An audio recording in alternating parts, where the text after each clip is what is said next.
রান্না করছি, আমাদের পাশে মেহমান আসছে তো, নাতি আসছে, ওই জন্য অনেক কিছু রান্না করলাম।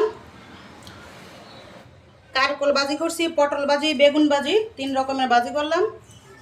আর সাথে থাকবে আরও অনেক কিছু। পাবদা মাছ দিয়ে টমেটো দিয়ে রান্না করেছি, পাবদা মাছের বোনা।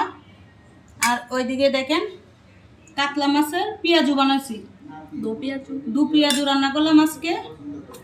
আর ওইদিকে লতি ভাজি করছি, চিংড়ি মাছ দিয়ে লতি। বিদেশি মাংস তো দেশি খাবার অনেক পছন্দ করে, ওই জন্য দেশি খাবার রান্না করলাম।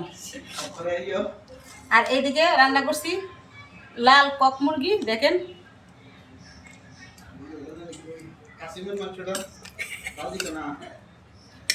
আর সাথে আছে পাতলা ডাল, সাথে লেবু, শসা, কাঁচামরিচ আছে, কাসিমের মাংস আছে।